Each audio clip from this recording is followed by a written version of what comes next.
his croup. And you can see that it's fairly flat, quite long, and there's this little tiny jumping bump. We're going to see this a lot. And horses with this particular conformation, a long flat croup with a little jumping bump, tend to be very scopy. The other big factor with this horse was that Ian Miller trained him beautifully. And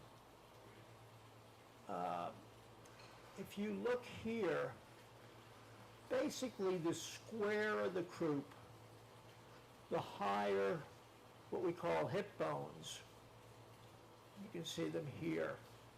And I think that the higher they are and the wider they are, and basically the further forward they are, the better. Now, this is the opposite. This is touch of class. And this indicates individual gold medal, which she won. Actually, she won team gold medal and individual gold medal in the games. Very, very refined, typey thoroughbred horse. And the question is, how can she jump a jump like this? This is the biggest jump in the Olympics. One of the ways she could jump it is that Joe Farges could ride so well. This was not the kind of mare that you could just hunt down like a loose horse and jump this. She had to be packaged. The impulsion, balance had to be just right. And if you look at her, these muscles here through the stifle, and then if you look at the same muscles here from the back, I think these are the most important jumping muscles. These are called the biceps femoris and part of the hamstring group. And you can see they're very well defined on her, much more than the average thoroughbred. She's a little bit cow-hocked in that her legs don't come straight down, they come in and then out a little bit, and that's only important in books.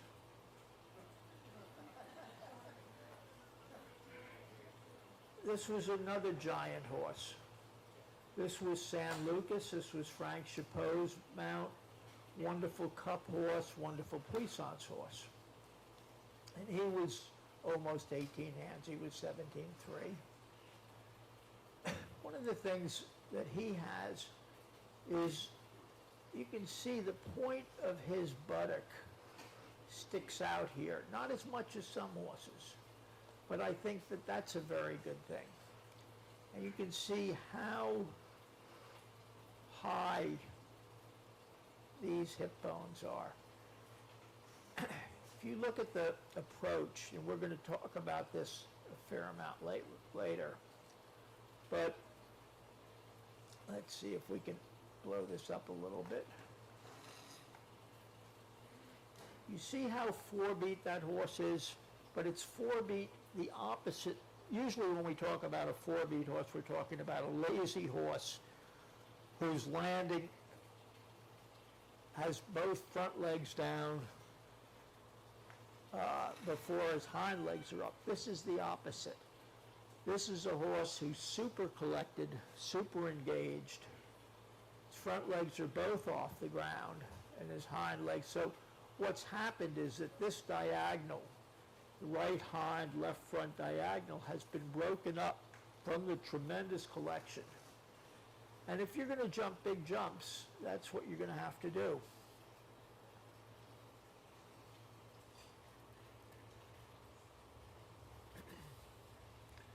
Now we'll just talk about body types a little bit. Probably not the ideal jumper. Lots of ponies are good jumpers, but maybe not. On the other hand, this is what you want. High power to weight ratio with good angles. And so, we look at this horse. Now almost all these horses I'm going to show you, and I'll tell you the few exceptions, are Olympic Games quality horses, jump 2 meters, very highest class horses that you can see. And one of the advantages of this is that you can see the very best horses for many, many years. This was a horse who wasn't that quality. He was a Grand Prix horse. His name was Fat City. And this is probably as fat a horse as you can get and as bulky a horse. The other problem with horses like this is they don't tend to last long. Now, the opposite would be a horse like this, a thoroughbred horse, very, very high ratio of horsepower to weight ratio. One of the things that I'm going to tell you is that thoroughbred horses could jump. I know nobody believes that now, but you'll see. This was a horse that George had. As a green horse, he went and was second in the World Cup with Katie riding him. He then got a very bad disease called purpura hemorrhagica, lost the skin on both hind legs pretty much up to his stifles. These markings here, let's see, this was from skin grafts that we took off his side here to graft his legs. And I'm not sure what I can tell you about him that I like so much, except that I vetted him for George. And he said, and I told him some little things, and he said, what do you think? And I said, well, if you don't buy him, I will. And this was again, if you look at his hip bones, very high. He won his first Grand Prix coming back after a year's rehabilitation, but the truth was he was never that class of horse again, unfortunately. Now, oh, by the way, anybody who wants to stop me to ask a question, please interrupt. I would love it. That way I get a little break. And there's some professionals in the room who know these horses well, and I would love to hear comments. This is basically a square horse. If you outline from the point of the buttock back here, the highest point, in this case it's the withers. You can see the withers are appreciably higher than the croup on this horse. And this is basically square, and most of these horses will fit into this. This was Calypso, one of the great horses of all time. And again, Olympic gold medal team winner, World Cup winner. And if I forget, I just put these down from memory, so I think I've left out some horses that should have medals. Anyway, this was a beautifully balanced horse. I have pictures of other lucky boys here, and he was by a thoroughbred sire, Lucky Boy, who was very influential Dutch sire. And he was beautifully balanced. He never fell, and he could turn like a cutting horse.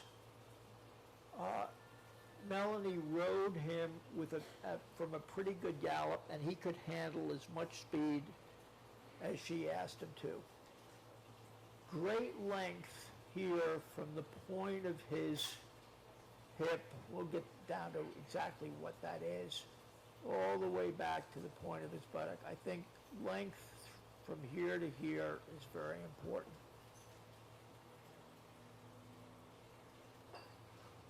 Okay, here's a head-on picture of him.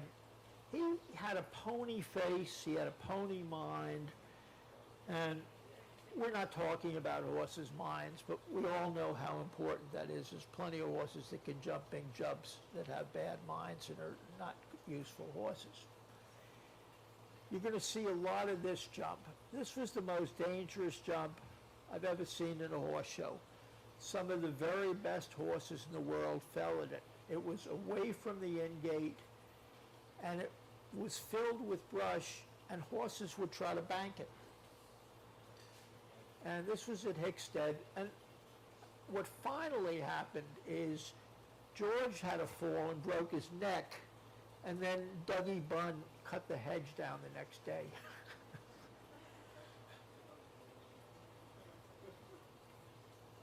Okay, here's a horse who's basically over square. He's higher than he is long. And this is Rodrigo's horse, Baloubet. This is another great horse. We're going to keep going quickly, but one thing I'd like you to look at here is these muscles. Very well-defined, big muscles here, and we'll see his sire, Baloubet, who had the same muscling.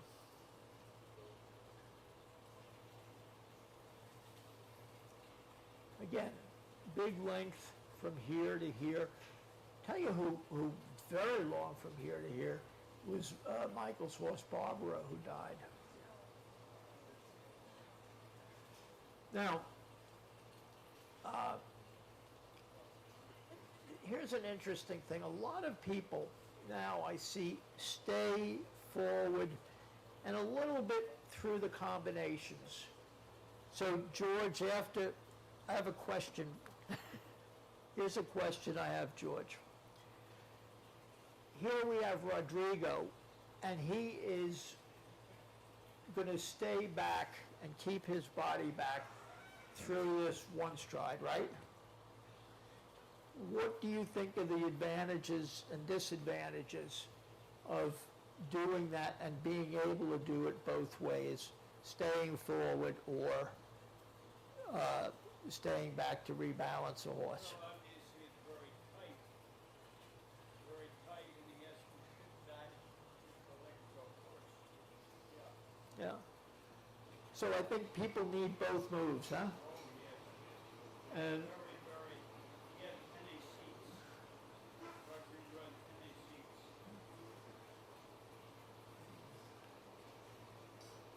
so let's, now, still talking about basic shapes. This is a rectangular horse. He's actually longer than he is high.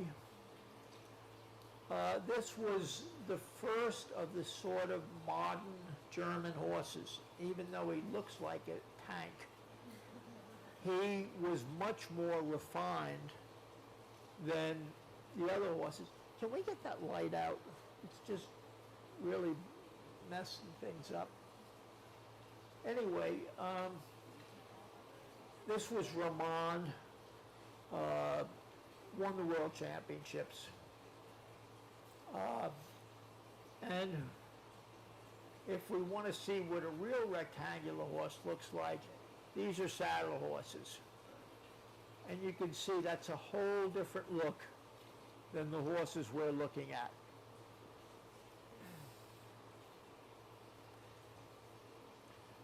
Okay, now this was a mare.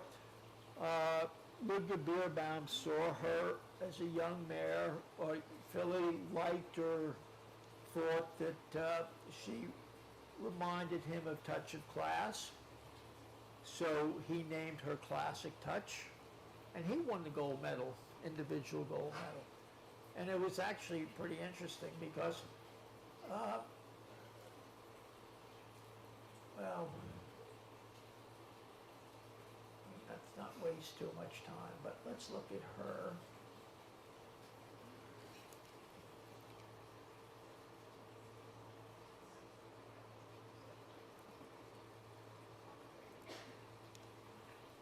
Sorry about that.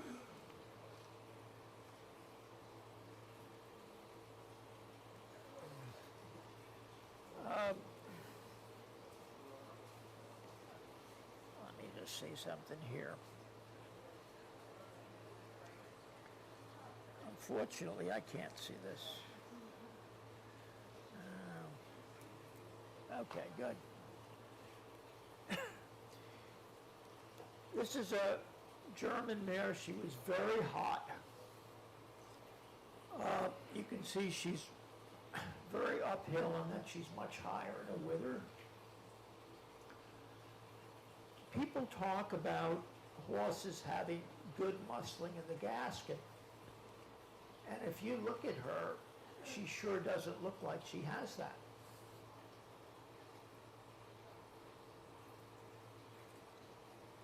Let's see.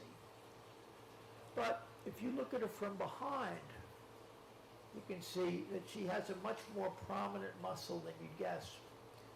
Again, these muscles here, these biceps muscles, very well defined. Just to tell you briefly what happened to her, Ludger was riding her. She was, as I say, a very hot mare. First class of the individual, Hackamore broke. It had rotted through and nobody knew it, and the noseband broke. And as soon as it broke, he jumped off. He wasn't going to try to fool with it. And in that particular Olympics, you had a throwaway score. So he threw that one away, and he ended up winning the individual medal with the others. Okay, now, here's another horse. I think this is the best horse in the world right now myself. And you can see very different. This horse is very high behind, much higher than the withers. This is Shutterfly. This was not an easy horse to make. First time I saw this horse, Meredith, sorry about that. Meredith was riding the horse, sitting way back with very long reins, and everybody was saying, oh, her reins are too long. Now here's one of the great riders of the world, and there are people in the stands are criticizing her. Well, this mare, no, this is a horse actually, I don't think a mare. This horse had a bad front end and was very hot. And so sitting back with those long reins enabled her to keep her body back and still keep the front end off the jumps. I mean, this to me is such a typical picture. This horse is so powerful that she can just sit on the horse in the middle of the oxer and not worry at all about anything.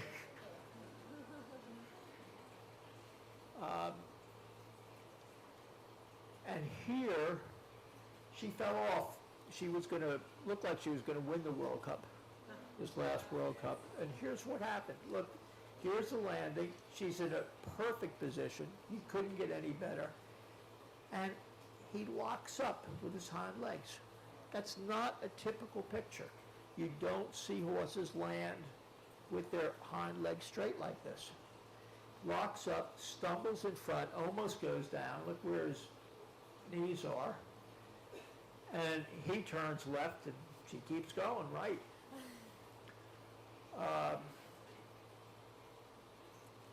If we want to see a horse that's really high behind, this was a great race horse, Seattle Slew. This was as a 3-year-old. And that's wonderful. Some very fast horses are very high behind like that. But it'd be hard to package them as jumpers.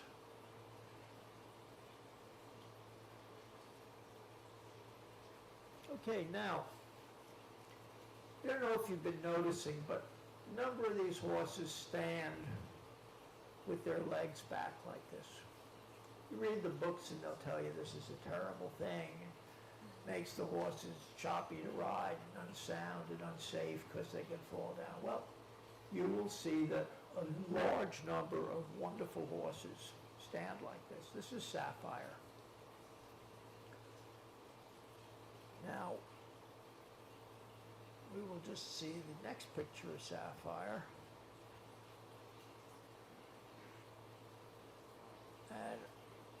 know if McLean's here, we talked about this, but beautiful approach, perfect takeoff, and then look,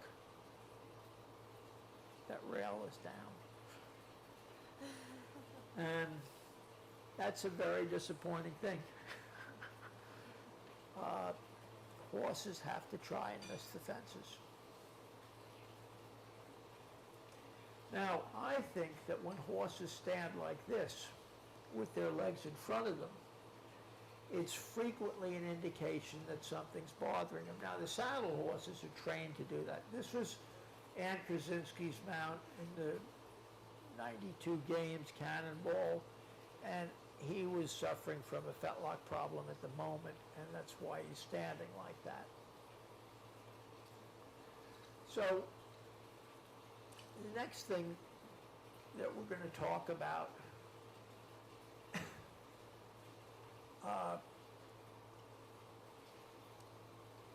here are what things that I look at. This is the shoulder blade or scapula. I think that the more upright it is, and this is not at all upright, the better the front end. I think the longer it is, which means that the shoulder joint here is lower, I think that that is a better front end. And what I'm talking about is not how well the horses can pull their knees. I'm talking about how hard they can push off the ground, how hard they can really slam off the ground.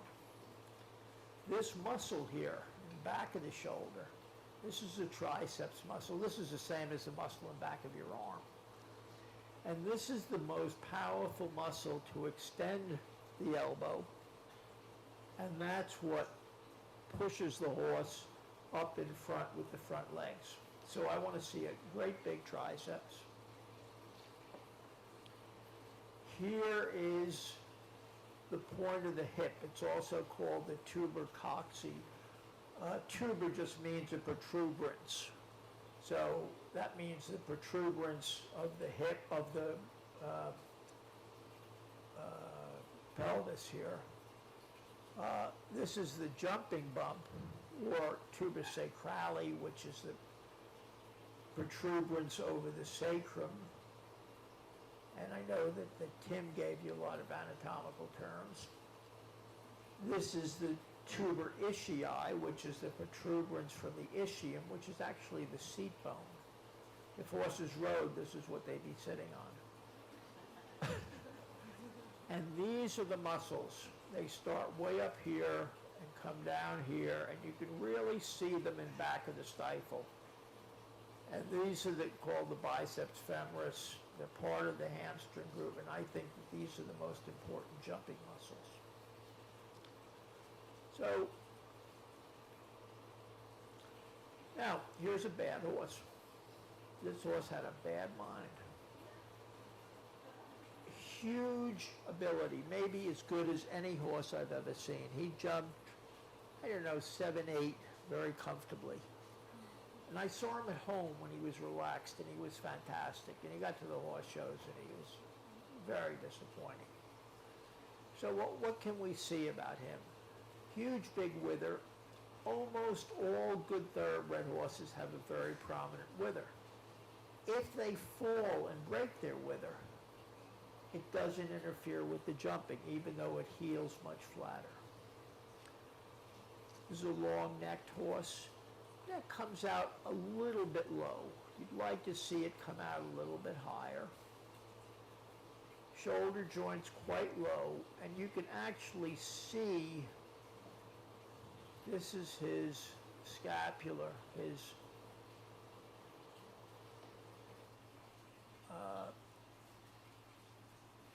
and it's, if you take a point, we'll do this a little bit more tomorrow, and you see that it will end up going right to the front of his wither, rather than where people talk about having a laid back or a sloping shoulder.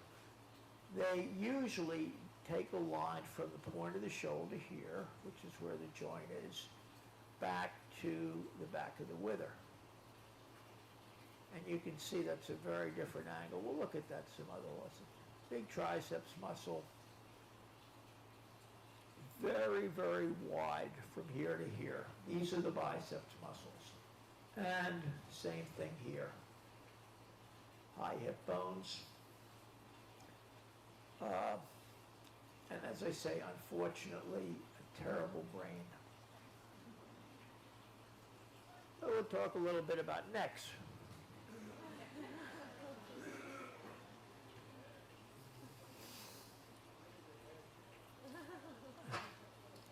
That's a whole story in itself. But anyway, this is a horse named Baloubet, the best horse that France has ever produced. Again, individual gold medal winner. And you can look at the way the neck comes out. This is ideal. The length of the neck is not terribly important, but the way it comes out of the shoulder and having a high neck like this. Now, what you almost never see is this sort of a peacock neck straight up like that, which you see in saddle horses. Also, if you take a look at his feet, let's see if I can figure out here.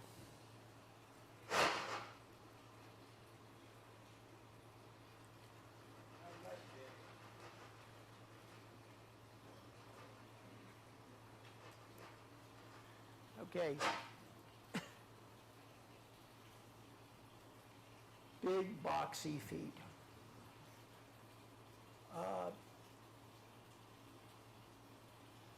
If you took this horse, brought him into the United States, there's a possibility that an American blacksmith would chop him down, cut his heels down, and that's not a good idea.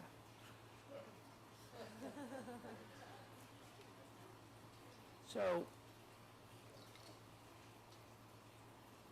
now we'll look at a horse. This horse was very sick at that time, which is why it looks like this. Very skinny horse.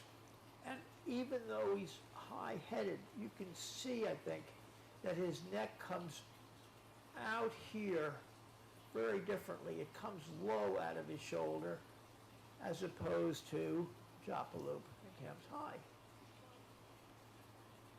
Now, let's take a look at this horse. This was the Olympic Games in 1972, probably before most of you guys were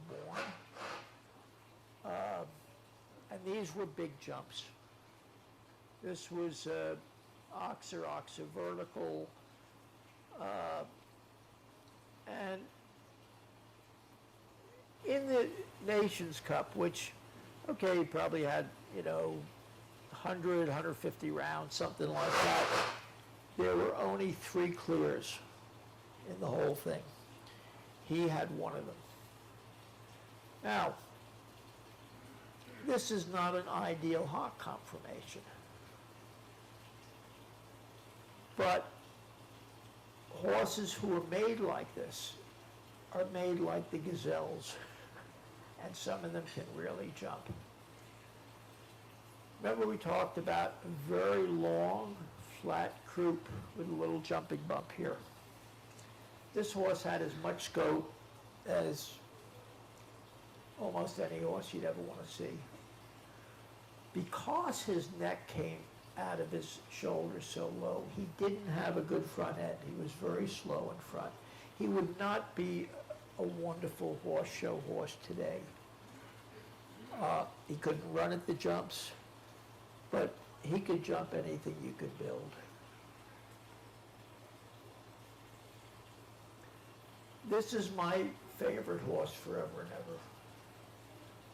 ever. This was a 17-hand Thoroughbred horse named Riviera Wonder. I looked him up. I'll tell you how stupid we were in olden times. The biggest horse show used to be Madison Square Garden. He was the only horse who was ever champion there 4 times. The first time was as a 3-year-old. And we were surprised when he was so unsound.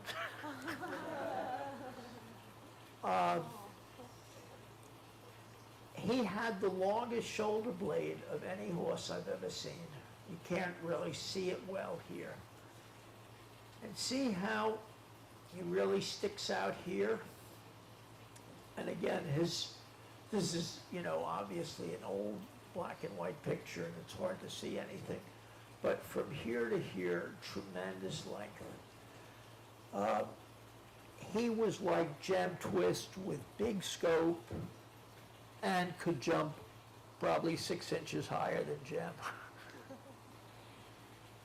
Now, the other thing I want to point out is very short-necked horse, huh?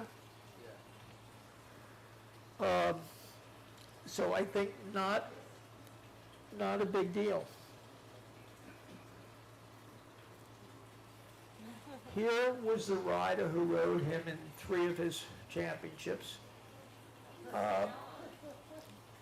The funny thing is that there were a lot of other people who rode, not that extreme, but similarly then. And the idea was you take the weight off the horse in the air. Well, the physics doesn't work, but it sounds like a good idea. No, he didn't fall off. He was a wonderful athlete, that guy.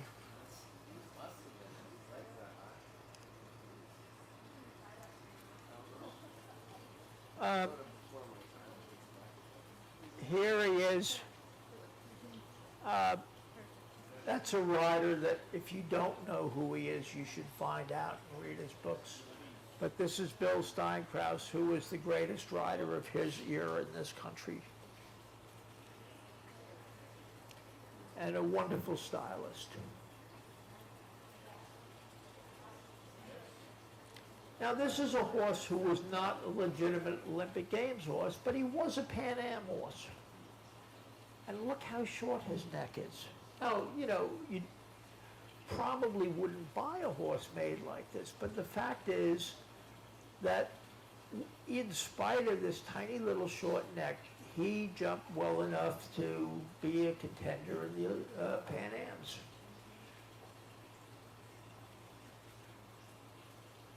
And now we'll talk about long-necked horses. This was a horse that Leslie had named Boing. Not Boing, but Boing, because he could boing right off the ground. Look at the huge triceps muscle here. He had a bad back, and when his back was good, this was how he jumped. And when his back was bad, he had rails down behind him. Again, we can see wider through here. He's base narrow behind, and you read the books and they'll tell you that that's not a good conformation. Well, there are a lot of wonderful horses who are made like that. If you look at him here, let me just see something. This landing, and this is not untypical. You can see how much force there is on this leg, and this knee is getting bent back, which is very similar to what you see in racehorses. The question is, why do these horses have so little knee problems? And I think it's a question of repetition. The racehorse does this every single stride, and the jumpers do it, 20 times in a class. And so jumpers don't have a lot of problems like this. Here's a landing problem. I don't know if you can see his expression, but I know how he feels. But he's not getting pitched over the horse's neck, and I guess his head's there. Okay. Now, here's a horse with a big U-neck, very, very upside down neck, huh? This was a,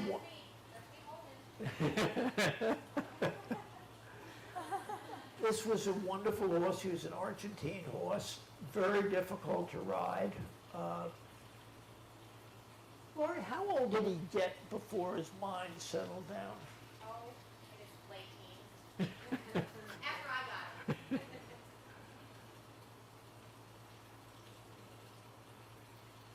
And what can we see here? That he went with his neck upside down. And Conrad, he was originally Rodney's horse, and then Conrad rode him very successfully. Ended up winning the second World Cup with him. And again, if you look, that long, flat croup, little jumping bump, very prominent, high tuberosity or point of his buttock, big length from point of his hip to the point of his buttock.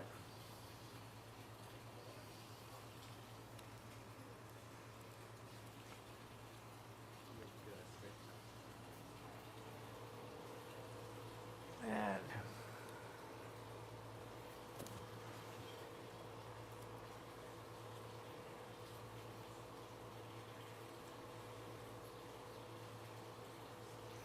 there she is.